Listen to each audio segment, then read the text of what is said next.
This is the SF Productions Podcast Network.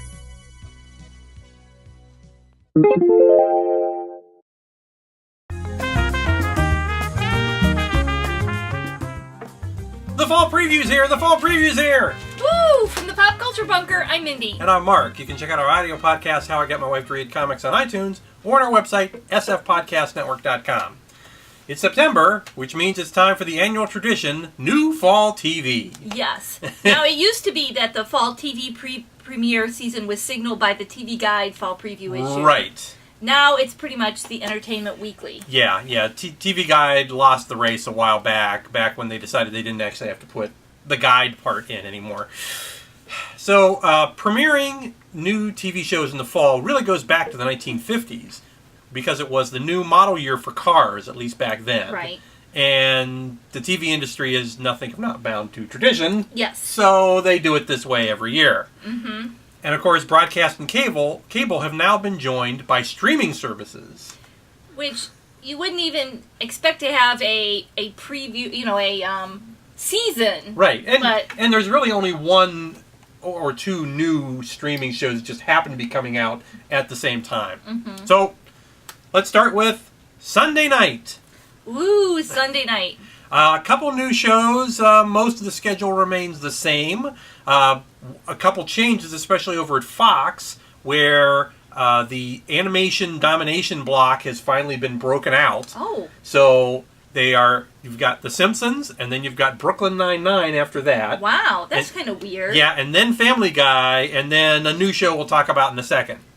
But we begin over at CBS with Madam Secretary. Which has a lot of people in it I like. Yeah. You've got Téa Leoni, who's playing the Secretary of State, with the Tim Daly, Bibby Newworth, and Jeffrey Arend are all also in the show. And it's basically, can a woman juggle diplomacy, politics, and a family? Yes. A.K.A. the Hillary Clinton story. Sounds fairly safe and boring, which is CBS's bread and butter. Yes. Mm-hmm. I'm guessing it will do far better than it probably should. Now, I mentioned a new show over at Fox, and that's Mulaney. It's a show from Lorne Michaels, and this was a guy who I think he wasn't one of the main cast of SNL, but he was like one of those featured players. Uh-huh. And so he's an aspiring stand-up. His name's John Mulaney, and he plays himself, pretty much, with Elliot Gould as the wacky neighbor, and Martin Short as his boss. Abort, abort, abort.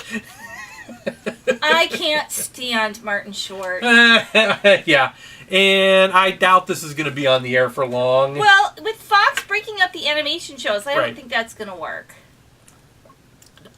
Now, we Yeah. do like The Simpsons, and we do love Brooklyn Nine-Nine. Right. But Yeah. So then you also got CSI Cyber over at CBS, where the money engine cranks out another clone. Yes. In this case, it's Patricia Arquette with Peter McNichol, James Vanderbeek, and Charlie Coons. Who's Charlie Coons? Well, he's Fat Neil on Community. Okay. So he's apparently going to play the the comedy nerdy, relief I don't know. nerd on the show. Yeah. And Shad Moss, a.k.a. Bow Wow, in order for CBS to reach their racial quota. I see a lot of computer screens with gibberish on them, and I don't see how that works too well. a lot of techno babble going on. I haven't really liked any of the CSI spin-offs, though, so... And then Sunday on cable, we have The Comeback on HBO. So Lisa Kudrow returns again. Mm-hmm. This is a very meta show because it's a documentary style where they've supposedly shot footage in backstage during her 2005 HBO series, which was also an actual comeback for Lisa Kudrow. So there was a one-season series called The Comeback. Yes. And the idea was that this actress who had been in a very popular sitcom was coming back to television, and she was in this terrible new sitcom, and it was all kind of how she was handling that. Yes, and I did want to watch that, and I might see if I can go back and watch it now on Amazon since they have the HBO deal. That could be. But now this is a behind the scenes of that show. 10 years later. 10 years later.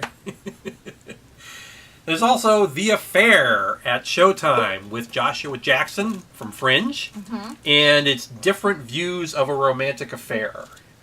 Sounds a little soapy for cable. But you could make it sexy, too. Well, yeah, oh yeah, I'm sure there's going to be lots of skin. Yeah. No question. Moving on to Monday. Well, Ooh, Monday. Sorry. And this night's kind of messed up a little because CBS got Thursday night football until November, so they're taking some of their Thursday night block shows and moving them to Monday until the end of October. Okay. Which is how Big Bang Theory is going to be on Monday nights. Oh, well, that's weird. Until November, and then they move back to Thursday. Thursday. Well, I guess they can do it with a show like Big Bang because people will follow that around. Exactly. And they also moved Mom over to Monday. And of course, the big juggernaut of Dancing with the Stars will be coming through, and The Voice at the same time. Mm-hmm. So lots of reality on Monday night. But some new shows: Gotham on Fox, the Young Bruce Wayne Chronicles. Yes. Actually, it's really more about Gordon. Well, and I think it's more about the proto-villains. Right. Absolutely. Ben McKenzie's playing now Detective Gordon, yet to be Commissioner, with Donald Logue as Harvey Bullock. Mm-hmm. Kids are playing Bruce and Selena. Mm-hmm. There, as you mentioned, proto-villains, a proto-penguin and a proto-Riddler. It looks very dark, and it should be. Yes. This is fine to be dark because Batman is dark. Yes. A lot of buzz around this. And we'll just see if Fox actually gives it a chance. Yeah. That's We're really always the question. a little leery about Fox. Right. Scorpion on CBS with Robert Patrick and Catherine McPhee as an eccentric super genius and his pals fight cybercrime. Numbers 2.0. Isn't that just what CSI Cyber is? Yeah, pretty much. And I'm starting to wonder, she's starting to build up a track record for this. Could Catherine McPhee become the next Ted McGinley? Yeah, kills the series right dead in its track. There's Jane the Virgin on on the CW, based on a telenovela, and it's a religious Latina is accidentally impregnated. Yes, it's at a fertility clinic or something. So it's not. Whoops. Yeah, I don't know. I'm sure they've got it worked out. But I would have thought Ugly Betty wouldn't have lasted either. True, that's true. And it did, so you never know. Yeah, if this wasn't on the CW, who has much lower standards, I would expect this to be gone in a month. They're clearly shooting for the Latino audience here, and there's a couple shows like that we'll hear about. State of Affairs on NBC, a political drama with Katherine Heigl, who I assume will trip a lot on the series. Also, Alfre Woodard is in the show. She's a CIA agent who advises the president. Yes, of course. Because that's who I'd trust. Yeah. Of course, she has to balance it with a personal life. It won't be on until November, so perhaps it won't be buried with all the new shows coming on the next month. I wonder if they're going for like a Scandal type thing with this. I'm sure they are. Oh, I'm sure it's very... Yeah, they looked at Scandal and said, oh, we need a show like that. Then Monday on cable... The Mike Tyson Mysteries on Adult Swim. It's an animated show with a very 70s flair, shades of Scooby-Doo, and a major Hanna-Barbera influence. Really sounds good for the stoner audience of Adult Swim. Yes. It actually looked very humorous from at least the shots, because it is very much like if you watch the old Scooby-Doo and Don Knotts was on or something, it's the same basic thing, except it's Mike Tyson. With the voice of Mike Tyson, of course. Of course. Yeah. Tuesday night. A lot of new shows coming on Tuesday night. Yeah. And we start with Selfie on ABC. Karen Gillan, of course, from Doctor Who, tries on American TV. And she does an American accent, right? Yes. Yes. With John Cho and David Harewood. This is a sitcom based on a meme, which is never a good thing. The selfie has already kind of morphed into shelfies and groupies and whatever else they're calling it. Well, if they change the name, it would probably do better. Yeah. It's an unlikable woman trying to change her social network image, and it was described as a modern Pygmalion. I would call it a mess. But we can't really judge it until we've seen it. True. I love Karen Gillan so Yeah. much that I want it Willing, to work. willing to give it a go. Yeah. Manhattan Love Story, ABC. A romantic comedy with Jake McDorman and Annalee Tipton. It's a new couple dating, and we get to hear their thoughts. This won't get old at all. Yeah. Now, this is a trend with the romantic comedy, isn't Right. it? There's several of those. Mhm. Utopia on Fox, a reality show. I saw the start of this one. Oh, it looked horrible. Strangers build their own civilization over the course of a year. Yeah. It is on the air already, and there's been many behind-the-scenes issues. Certain members have already been kicked out because they didn't meet the contract as to what they were supposed to do.